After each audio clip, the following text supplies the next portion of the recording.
O profeta Malaquias, no seu capítulo 3, versículo 18, ele diz: Então voltareis e vereis a diferença entre o justo e o ímpio, entre o que serve a Deus e o que não o serve.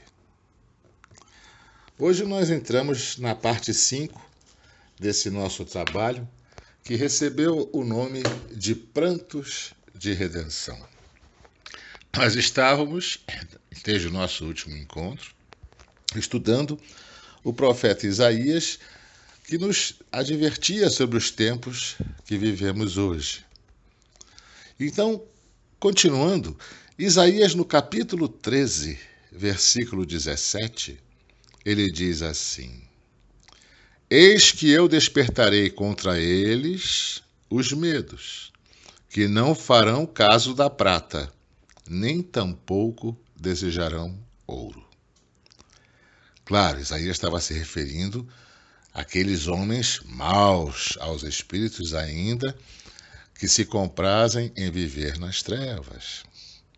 Porque os valores do mundo dos homens, com a chegada das dores, não serão mais idolatrados. Por quê? Porque as dores farão com que os homens abandonem seus antigos bezerros de ouro. A escala de valores do mundo mudará. Basta ver a nossa reação como humanidade perante a crise do vírus, do Covid-19. Então, nenhum dinheiro do mundo dos homens, nenhum, por mais rico que o homem seja, nenhum dinheiro do mundo dos homens irá comprar seu lugar no céu. E nem tampouco vai livrar esse homem da colheita obrigatória de sua semeadura. Porque a colheita ela é obrigatória. O próprio Mestre Jesus nos havia advertido sobre esse período que estamos vivendo. Nós encontramos isso lá em Marcos, no capítulo 13, versículo 19. Palavras do Mestre. Porque naqueles dias haverá uma aflição tal, qual nunca houve desde o princípio da criação que Deus criou, até agora, nem jamais haverá. Ora, o sofrimento coletivo é dito por Jesus com a expressão uma aflição tal, não é? Nunca houve e nem jamais haverá. Isso é fácil de explicar porque se deve ao fato de que somente uma vez, uma única vez, o planeta Terra, tal como todos os outros planetas, ele passará de uma fase de expiação e provas para uma fase de regeneração. Quando lá atrás nós passamos daquela fase de planeta primitivo para uma fase de planeta de expiações e provas, a nossa infância espiritual, de um certo modo, ela nos abonava os erros, não é? Pela nossa ignorância, que até então eram cometidos. E a transição que nós fizemos naquela época não foi tão dolorosa quanto a transição de agora, porque agora nós já temos a maturidade suficiente para respondermos pelos nossos próprios atos. A humanidade chegou ao seu ponto de maturidade.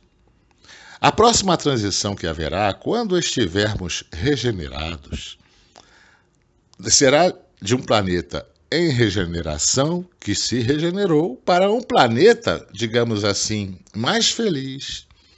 E é lógico que a transição de um planeta regenerado para um planeta mais feliz não trará os sofrimentos que essa atual transição nos traz agora.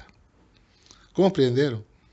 E Isaías profetizou o mesmo que consta lá em Apocalipse de João, quanto à promessa de Deus, não é?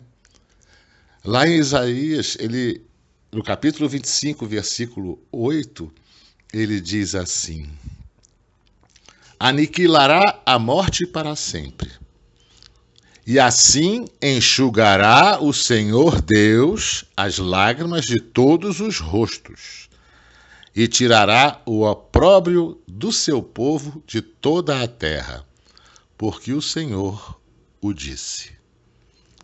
Olha que bela promessa, não é? Belíssima promessa. Nós sabemos, claro, que quando chegarmos a um estágio de espíritos puros, nós não precisaremos mais encarnar, não é? Lembram? O que se torna o espírito depois da sua última encarnação? Resposta: espírito puro. E essas palavras de Isaías são as mesmas palavras escritas por João no livro O Apocalipse. Observem só, Apocalipse capítulo 21, versículo 4. Ele escreve assim: e Deus limpará de seus olhos toda a lágrima. Não é a mesma coisa? E não haverá mais morte, nem pranto, nem clamor, nem dor, porque já as primeiras coisas são passadas. Maravilhoso, não é? Então as promessas aqui se referem ao final do período de regeneração. Por quê? Porque nesse final de período a humanidade terrestre já terá ultrapassado toda essa nova fase que se inicia, ou seja, já terá vencido toda a fase de regeneração. Portanto, ele usa o termo as primeiras coisas são passadas, se referindo aos homens e à sua condição, que até então viveram na matéria e pela matéria. Com a espiritualização da raça humana, a fase primeira, ou seja, aquela fase saída da animalidade, não é? A Terra entrará numa sequência de ascensão para a felicidade, que nós ainda não sabemos e nem temos condições de como antever isso tudo e nem de imaginar como será. Acontece, gente, que muitos louvaram e vêm louvando a Deus apenas na superfície de seus sentimentos. E é justamente sobre isso que Isaías nos fala no seu capítulo 29, versículo 13, quando ele diz assim: porque o Senhor disse, pois que este povo se aproxima de mim, e com a sua boca e com os seus lábios me honra, mas o seu coração se afasta para longe de mim, e o seu temor para comigo consiste só em mandamentos de homens, em que foi instruído. Olha, há vários exemplos que poderíamos dar nos ensinamentos de Jesus que coincidem com essas verdades. Isso, gente, porque os homens sempre seguiram os dogmas que foram criados por suas religiões humanas. Mas os homens não adoravam a Deus do fundo de suas almas, não é? Lembram quando ele disse para a mulher samaritana que haverá um tempo em que os homens adorarão a Deus em espírito e em verdade, porque Deus é espírito, lembram? Eles davam, e dão ainda, né, mais importância apenas às práticas exteriores. Mas por dentro continuam maus, e nós vemos isso em todas as religiões, em todas as igrejas, em todas as mesquitas, em todas as catedrais, em todos os centros espíritas, em todas as formas de culto. Não é? Porque eles continuam dando mais importância às práticas exteriores. Vamos dar um exemplo? Como isso era condenado pelo Mestre Jesus? Lá em Mateus, no capítulo 23, versículo 27, o Cristo disse assim: ai de vós, escribas e fariseus hipócritas, pois que sois semelhantes aos sepulcros caiados, que por fora realmente parecem formosos, mas interiormente estão cheios de ossos de mortos e de toda a imundícia. Olha, é um exemplo. É bonitinho por fora, mas a essência não é? Também em Mateus, no capítulo 15, versículo 8, olha o que o mestre diz. É igualzinho a Isaías. Disse Jesus: Este povo se aproxima de mim com a sua boca e me honra com os seus lábios, mas o seu coração está longe de mim. Gente, não é quase igual ao texto que escreveu Isaías há 750 anos antes de Cristo? Não é? Então aqui nitidamente são condenadas as exclusivas e fáceis aparências exteriores. Aparências exteriores sem uma virtude interior que condiga com elas. Daí a advertência de Isaías. Isaías, no seu capítulo 46, versículo 12, ele diz: Ouvi-me, ó duros de coração, os que estáis longe da justiça. Isaías se refere aos duros de coração a esses cegos de espiritualidade que existiriam nos últimos tempos. Se refere também àqueles que se comprazem com a injustiça, ou pior ainda, aqueles que são causa dessas injustiças. E esses hoje já não podem mais dizer que não sabiam. Ah, não, mas eu não sabia. Como não? São esses, duros de coração, as verdadeiras pedras de tropeço que se mostrariam mais agressivas neste final dos tempos. São os inconsequentes, os irresponsáveis, os despidos de piedade, os espertos e golpistas, os que iludem as multidões com falsas doutrinas, os que iludem as multidões com falsas políticas, os que fazem promessas que sabem de antemão que nunca as cumprirão. Os políticos fazem tanto isso, não é? Os que difamam o que é bom, os que lavam o cérebro de seus irmãos menos instruídos, porque a grande massa humana ainda é, Maria vai com as outras, ainda é, vamos dizer assim, uma boiada guiada. Os caluniadores, bom, e assim por diante. E o Mestre Jesus nos disse, em João, no capítulo 11, versículo 10, palavras do Mestre: Mas, se andar de noite, tropeça, porque nele não há luz. Olha, como é que nós vamos atravessar a escuridão da noite e das tribulações sem possuir luz própria? Nós vamos cair. Por isso que Isaías escreveu essa belíssima passagem lá no seu capítulo 55, versículo 6. Isaías nos adverte: Buscai ao Senhor enquanto se pode achar, invocai-o enquanto está perto. Ora, Isaías se refere ao fato de que estamos vivendo os últimos momentos dessa transição. Lembram? Quando o sol escurecerá e a lua não dará mais a sua luz. Lembram? E ele usa assim: invocai-o enquanto está perto. Enquanto está perto, ou seja, antes de sermos colocados sozinhos na carteira da escola para fazermos sozinhos as provas finais na hora do testemunho. Compreenderam? Esse conselho dele é fundamental. O mestre disse, né? Agora é, ou seja, o tempo é chegado. Portanto, buscai ao Senhor enquanto se pode achar. Invocai-o enquanto está perto. E o que nos diz esse profeta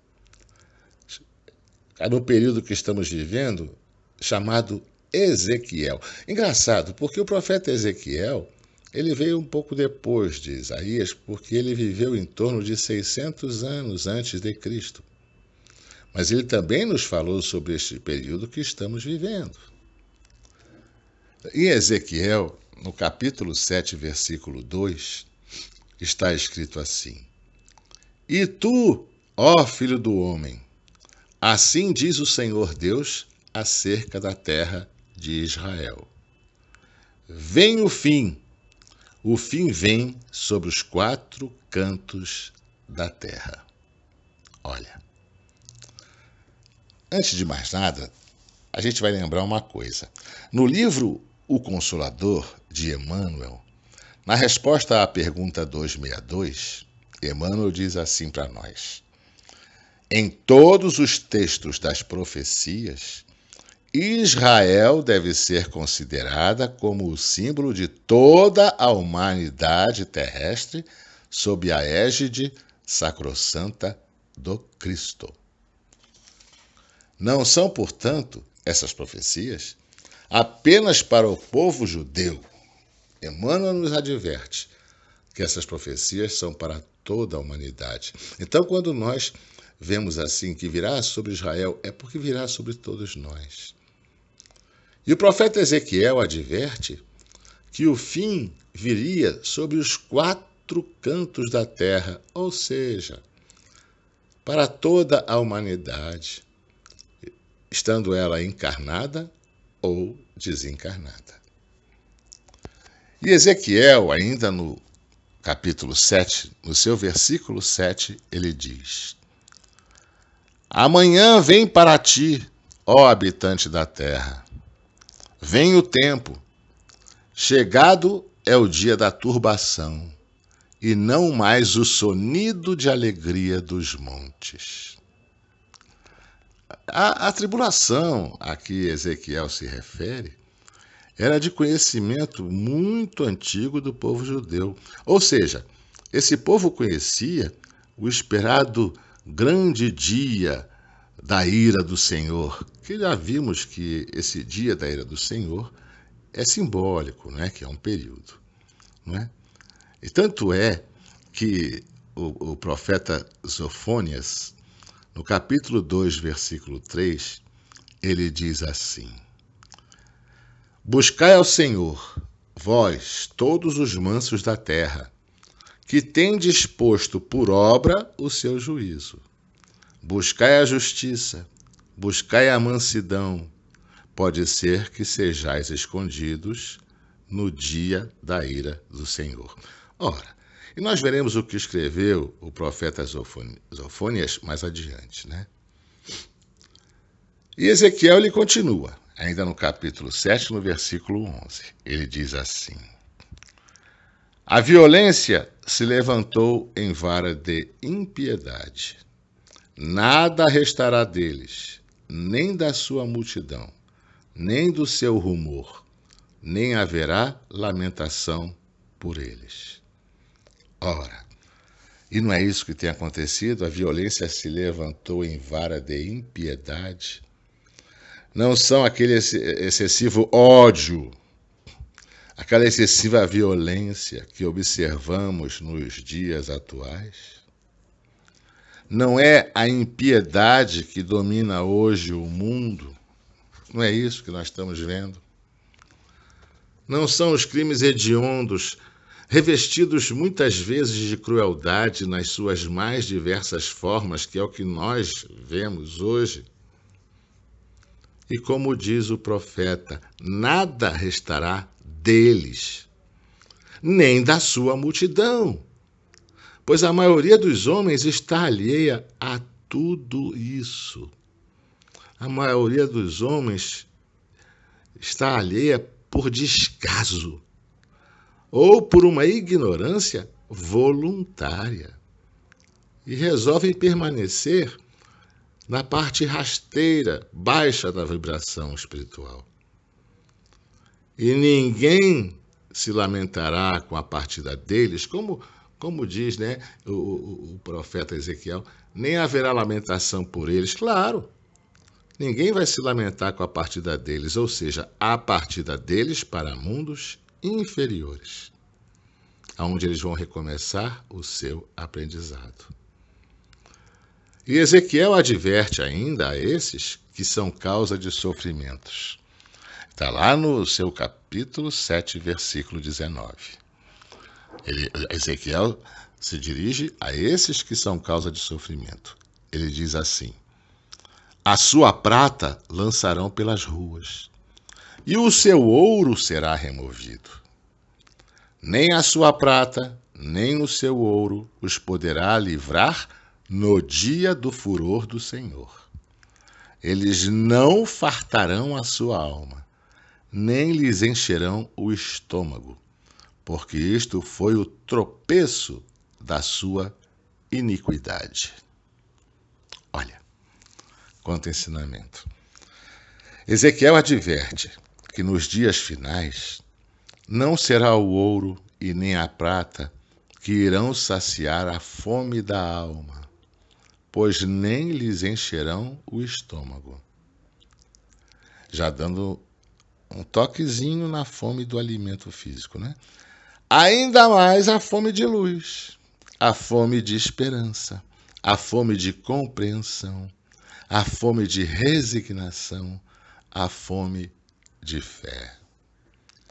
Eles não conseguirão, vamos dizer assim, se livrar dessa fome, não conseguirão saciar essa fome porque são causa de escândalo. É necessário que o escândalo venha, mas ai daquele por quem o escândalo vem. Lembram disso? Então, como eles são causadores de escândalos, e mesmo sabendo que esses escândalos, segundo o Mestre Jesus, são necessários, eles não possuem essa espiritualidade mais elevada. Então, eles acabarão por tropeçar na sua própria iniquidade. Por isso o profeta disse, da seguinte maneira, porque isto foi o tropeço da sua iniquidade, não é? Ezequiel continua, no seu capítulo 33, no versículo 4, ele diz assim: se aquele que ouvir o som da trombeta não se der por avisado, e vier a espada e o alcançar, o seu sangue será sobre a sua cabeça. Ora, se aquele que ouvir o som da trombeta e não se der por avisado, quantas vezes os homens da terra receberam os avisos das verdades eternas, através dos diversos enviados do Cristo ao orbe, né? Mas que preferiram não lhes dar ouvidos. Porque, como diz, não é? Dizer assim, eu não sabia. Sabia sim, você é que não quis ouvir. Quando o momento chegar, ou seja, quando vier a espada, colherá como sangue em sua cabeça o fruto de sua indiferença.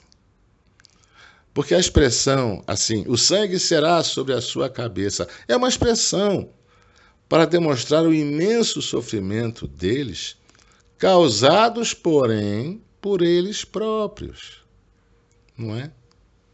E Ezequiel reforça e acrescenta isso no versículo seguinte, no capítulo 33, versículo 5, quando ele diz assim: ele ouviu o som da trombeta e não se deu por avisado. O seu sangue será sobre ele, mas o que se dá por avisado salvará a sua vida. Olha, de novo. Não se deu por avisado, ou seja, não deram ouvidos às verdades eternas e nem se importaram com elas. Mas o que se dá por avisado salvará a sua vida.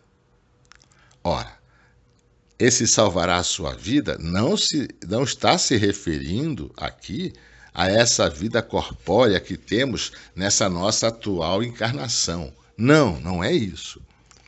Salvará a sua vida eterna, porque vai se despojando daqueles pesos desnecessários e vai trilhar uma estrada de menor sofrimento durante a sua evolução em um mundo que está entrando em regeneração, tal como a Terra será convertida em breve. Compreendem? Então, salvará a sua vida é evitar essa segunda morte, que seria o exílio. É participar da primeira ressurreição, porque agora eu estou entre os vivos. Eu não sou mais morto, eu já estou inscrito no livro da vida. Compreendem? E o Mestre Jesus, ele nos havia dito isto. Está lá em Lucas, no capítulo 11, versículo 28. Quando está escrito assim, dessa forma. Mas ele disse: antes, bem-aventurados os que ouvem a palavra de Deus e aguardam. Olha, e aguardam, ou seja, se dão por avisados. E mais ainda, eles se dão por avisados, guardando a palavra de Deus, mas colocando essa palavra em prática no dia a dia. Como disse Chico, né? Que a gente, quando conhece o Evangelho, a gente tem que se transformar numa página viva do Evangelho. A gente tem que colocar isso em prática no dia a dia, senão de que adianta, não é? É como aquele filho de fazendeiro que foi para a cidade grande, se formou em medicina, pegou o título de doutor e colocou lá na parede da casa dele e não faz absolutamente nada, não atendeu um único paciente. De que adiantou aquele diploma para ele? De que adianta o Evangelho se ele não me modifica e não utilizo no meu dia a dia, não é? Vamos passar agora para o profeta Daniel. O profeta Daniel viveu por volta de 550 anos antes de Cristo. Aí Daniel ele começa a sua profecia em relação ao nosso tempo atual, no seu capítulo 7, versículo 13. Daniel ele disse assim: eu estava olhando nas minhas visões da noite, e eis que vinha nas nuvens do céu um como o filho do homem, e dirigiu-se ao ancião de dias, e o fizeram chegar até ele. Bem, Daniel, gente, ele tinha visões e tinha sonhos. E relatou esta que seria mais tarde, essa passagem, né, que seria mais tarde também relatada pelo Mestre Jesus. Porque Daniel coloca assim: eis que vinha nas nuvens um como o filho do homem. Olha, se a gente for lá em Marcos, no capítulo 14, versículo 62, está escrito dessa forma. Olha a semelhança, quase igual. Está escrito assim: e Jesus disse-lhe: eu o sou, e vereis o Filho do Homem assentado à direita do poder de Deus e vindo sobre as nuvens do céu. Olha, observem que as expressões são as mesmas. Vocês querem outro exemplo? Em Mateus, no capítulo 24, versículo 30, está assim, palavras do Mestre Jesus: então aparecerá no céu o sinal do Filho do Homem, e todas as tribos da terra se lamentarão, e verão o Filho do Homem vindo sobre as nuvens do céu com poder e grande glória. Ora, a gente pode considerar também o Filho do Homem como sendo o modelo a que o homem da terra pode almejar.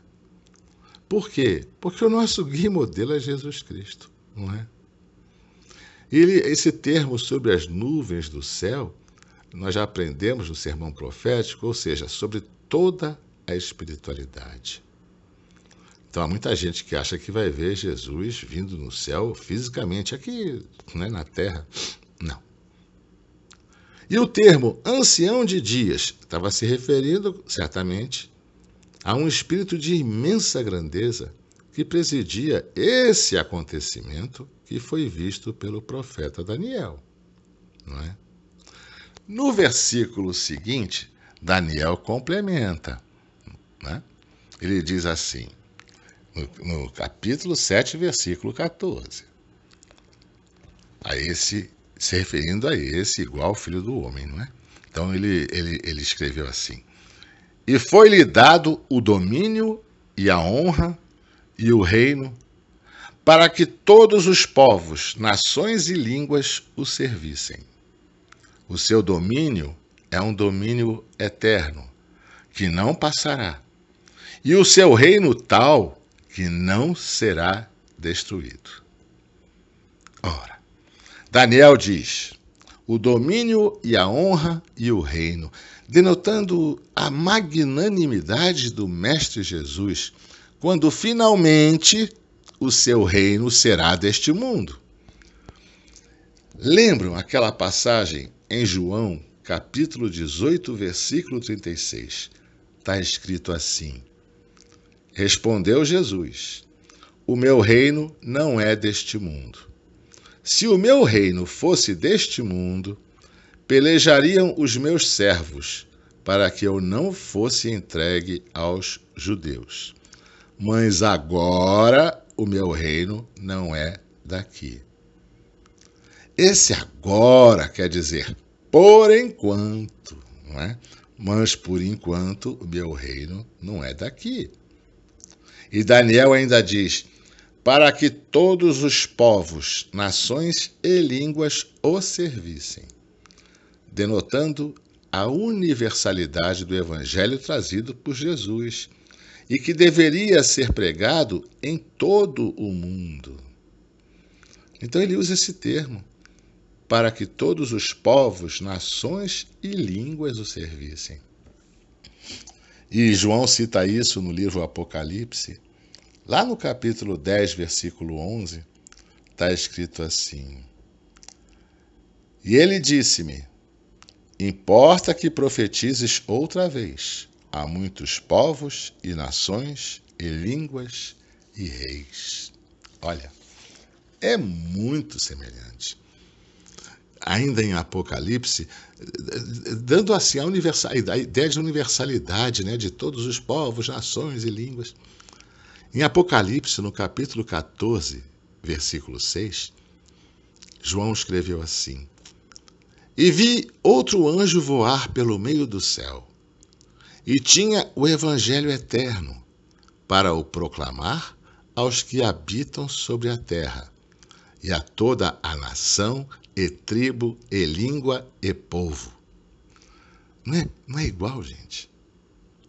Ainda no Apocalipse, no capítulo 5, versículo 9, João nos relata dessa seguinte forma: E cantavam um novo cântico, dizendo: Digno és de tomar o livro e de abrir os seus selos, porque foste morto, e com o teu sangue nos compraste para Deus de toda a tribo e língua e povo e nação. É a universalidade, não é, gente? E Daniel termina o versículo dizendo: o seu domínio é um domínio eterno, que não passará, e o seu reino tal, que não será destruído. É a afirmação da eternidade do reino de Deus no coração dos homens, não é? O próprio Mestre Jesus, lá em Marcos, no capítulo 13, versículo 31, ele nos disse assim: Passará o céu e a terra, mas as minhas palavras não passarão. E essa, vamos dizer assim, esse reino eterno, perpétuo, quando a gente vai lá em Lucas, no capítulo 1, nos versículos de 30 a 33, quando o anjo se aproxima de Maria ainda não tinha concebido a Jesus, claro. Aí está escrito assim: Disse-lhe então o anjo: Maria, não temas, porque achaste graça diante de Deus. E eis que em teu ventre conceberás e darás à luz um filho, e por-lhe-ás o nome de Jesus. Este será grande e será chamado Filho do Altíssimo. E o Senhor Deus lhe dará o trono de Davi, seu pai, e reinará eternamente na casa de Jacó, e o seu reino não terá fim. Portanto, desde antes da concepção de Jesus, a promessa do reino eterno foi feita. Compreendem? E Daniel continua, ainda no capítulo 7, no versículo 22. Ele continua. Ele dizendo assim, até que veio o ancião de dias e fez justiça aos santos do Altíssimo. E chegou o tempo em que os santos possuíram o reino. Observem que o profeta usou o verbo no passado, possuíram. Por quê? Porque ele estava vendo algo que já havia ocorrido, não é? Na visão dele. Como se ele tivesse se colocado no futuro e vendo uma historinha de um tempinho atrás. Compreendem? Mais uma prova de que o desejo do Altíssimo se cumprirá. Quer queiram ou não os homens, quer creiam ou não. Daniel escreveu, fez justiça aos santos do Altíssimo. Essa é a resposta dos céus ao clamor dos santos, fazendo justiça aos santos do Altíssimo. Esse clamor dos santos foi bem descrito no livro Apocalipse. No Apocalipse, no capítulo 6, versículo 10, João escreveu assim, olha só o clamor dos santos. Segundo João, e clamavam com grande voz, dizendo, até quando, ó verdadeiro e santo dominador, não julgas e vingas o nosso sangue dos que habitam sobre a terra? Não é? Então esse é o clamor dos santos. E é também uma promessa aos que vencerem essa grande tribulação. Aos que vencerem esse período de tribulação no bem, aquele que perseverar até o fim será salvo. E a gente aprendeu isso. Não é?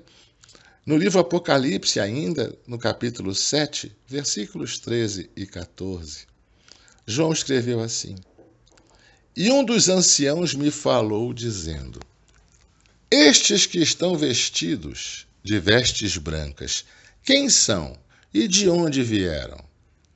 E eu disse-lhe, Senhor, tu sabes. E ele disse-me, estes são os que vieram da grande tribulação e lavaram as suas vestes e as branquearam no sangue do Cordeiro. Portanto, a mensagem de Daniel também é de esperança. Cabe a nós todos persistirmos até o fim para que se cumpra a promessa do Cristo, que está lá escrita em Mateus, no capítulo 24, versículo 13. O Mestre nos disse, mas aquele que perseverar até o fim, esse será salvo. Perseverar no bem, apesar de qualquer coisa. Vamos agora passar para o profeta Joel. O profeta Joel viveu em torno de 400 anos antes de Cristo. E no seu capítulo 1, versículo 15, se referindo ao período que vivemos agora, Joel escreveu assim, ai do dia, porque o dia do Senhor está perto e virá como uma assolação do Todo-Poderoso. Joel se refere à surpresa, à brevidade ou à forma repentina, não é? Mas também ele se refere à gravidade da chegada do simbólico dia do Senhor. Virá como um ladrão sem avisar, como asseveraram tanto o Cristo, como João, como Pedro e como Paulo. Virá sem a gente saber, virá como um ladrão sem avisar. Lucas, no capítulo 12, versículo 39, ele nos relata palavras do Mestre Jesus. Sabei, porém, isto, que se o pai de família soubesse a que hora havia de vir o ladrão, vigiaria, e não deixaria minar a sua casa. Né? Ou seja, esse dia vai chegar como se fosse um ladrão. João, no livro Apocalipse, no capítulo 16, versículo 15, não é? Ele nos relata palavras do próprio Mestre Jesus. Então, segundo João, o Mestre disse: Eis que venho como ladrão. Bem-aventurado aquele que vigia e guarda as suas roupas, para que não ande nu e não se vejam as suas vergonhas. Aqui só esse pedacinho já daria um grande estudo. Também Pedro, na sua segunda carta, no capítulo 3, versículo 10, Pedro disse: Mas o dia do Senhor virá como o ladrão de noite, no qual os céus passarão com grande estrondo, e os elementos, ardendo, se desfarão, e a terra e as obras que nela há se queimarão. Não é? E Paulo, na sua primeira carta aos Tessalonicenses, no capítulo 5, versículo 2, Paulo diz assim: Porque vós mesmos sabeis muito bem que o dia do Senhor virá como o ladrão da noite. Daí, gente, a necessidade de observarmos aquela advertência do Mestre Jesus quando nos disse o olhai, orai e vigiai. Mas Joel continua, no capítulo 2, versículo 1. Ele diz: Tocai a trombeta em Sião e clamai em alta voz no meu santo monte. Tremam todos os moradores da terra, porque o dia do Senhor vem, já está perto. No meu santo monte. O Monte Sião é o monte sagrado para a cultura judaica. E o toque da trombeta, ela anuncia sempre algo que irá acontecer em seguida. Podem ser festividades que vão ocorrer, podem ser avisos ou pode ser uma dor coletiva que se aproxima. Tremam todos os moradores da terra. Olha, é mais um exemplo daquela linguagem hiperbólica dos textos apocalípticos. E ele ainda diz assim: o dia do Senhor vem, já está perto. Hoje nós dizemos: já chegou. Finalizando então a nossa parte 5, lembrarmos disso. A trombeta tocou, vem tocando, e não sabemos quanto tempo ainda mais ela tocará.